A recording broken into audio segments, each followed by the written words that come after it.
નમસ્કાર. ચાલો આજે આપણે એક મસ્ત મજાની સ્વાદિષ્ટ સફર પર નીકળીએ.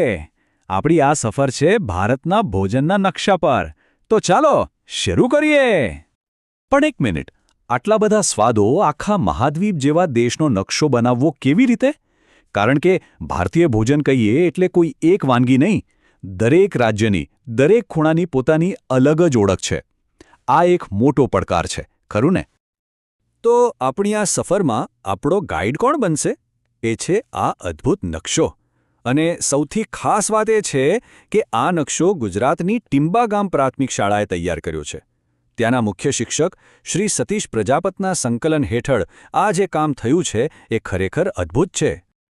તો ચાલો હવે આપણી યાત્રાનો પહેલો પડાવ શરૂ કરીએ, અને એ છે ઉત્તર અને પશ્ચિમ ભારતના વિસ્તારો.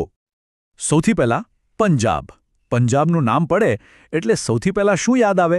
બરાબર, સરસવનું શાક અને મકાઈનો રોટલો. એ મસાલેદાર સરસવની ભાજી અને સાથે ગરમાગરમ મકાઈનો રોટલો. આ તો એકદમ ક્લાસિક અને પૌષ્ટિક કોમ્બિનેશન છે, નહીં? હવે આપણે ઉત્તર પ્રદેશ તરફ જઈએ. અહીંનું ફેમસ સ્ટ્રીટ ફૂડ છે કચોરી શાક. ગરમાગરમ તળેલી મસાલેદાર કચોરી અને સાથે બટાકાનું રસાવાળું શાક. વાહ, એનો સ્વાદ જ કંઈક અલગ હોય છે. હવે રણના પ્રદેશ, રાજસ્થાન તરફ. અહીંની ઓળખ એટલે દાળ બાટી ચૂરમા. આ કોઈ એક વાનગી નથી, આખું ભોજન છે. એક તરફ દાળ, સાથે ઘીમાં ડૂબેલી સખત બાટી અને છેલ્લે મીઠાશ માટે ચૂરમા. આ ત્રણેયનું કોમ્બિનેશન લાજવાબ છે. અને હવે આવીએ આપણા ગુજરાતમાં. ગુજરાતની શાન એટલે આપણી ગુજરાતી થાળી. એક જ થાળીમાં ગળ્યું, ખારું, તીખું, ખાટું, બધા જ સ્વાદનું પરફેક્ટ બેલેન્સ. જાણે નાની નાની વાટકીઓમાં આખા ગુજરાતનો સ્વાદ પીરસી દીધો હોય. આપણી ઉત્તર પશ્ચિમ યાત્રાના અંતિમ સ્ટોપ પર મહારાષ્ટ્રમાં આપણને મળે છે એકદમ સાદું અને ઘર જેવું ભોજન, વરણ ભાત. બસ સાદી દાળ અને ભાત. પણ એનો સ્વાદ એટલો મસ્ત હોય છે કે એ મહારાષ્ટ્રના દરેક ઘરમાં રોજિંદા ભોજનનો એક ભાગ છે. ચાલો તો હવે આપણા નકશા પર આગળ વધીએ. આપણી યાત્રાનો બીજો ભાગ આપણને દક્ષિણ અને પૂર્વ ભારતના સ્વાદો તરફ લઈ જશે. પૂર્વ ભારતમાં આસામની એક બહુ જ યુનિક વાનગી છે ખાર ભોજન. એનું નામ ખાર પરથી આવ્યું છે, જે કેળાની સૂકવેરી છાલમાંથી બનેલું એક ખાસ પ્રવાહી છે. એનો સ્વાદ એકદમ અલગ અને બહુ જ રસપ્રદ હોય છે. હવે બિહારની વાત કરીએ, જ્યાંની સૌથી ફેમસ અને દેશી વાનગી છે લીટ્ટી ચોખા. ઘઉંના લોટના ગોળામાં ચણાના લોટનો મસાલો ભરીને એને શેકવામાં આવે છે, અને પછી એને મેશ કરેલા શાકભાજી એટલે કે ચોખા સાથે ખાવાની મજા જ કંઈક ઓર છે.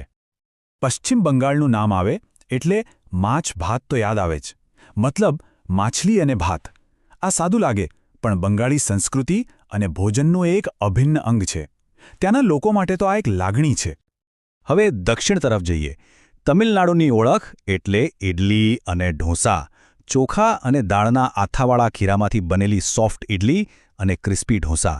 આ તો હવે ખાલી દક્ષિણ ભારતમાં જ નહીં, આખા દેશમાં બધાને ભાવે છે. અને આપણી આ સ્વાદિષ્ટ સફરનો અંત આપણે કેરળના ભવ્ય ભોજન સદ્યા સાથે કરીશું.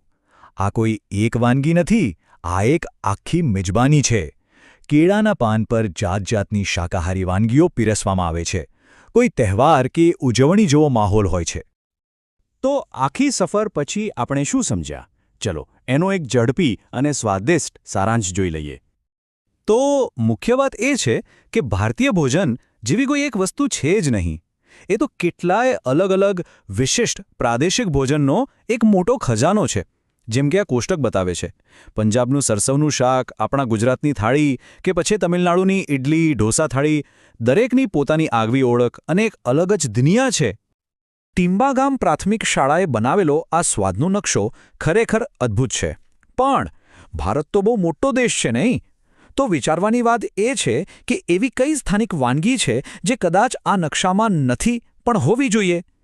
કઈ વાનગી ઉમેરીને આ નકશાને વધુ સંપૂર્ણ બનાવી શકાય? જરા વિચારજો.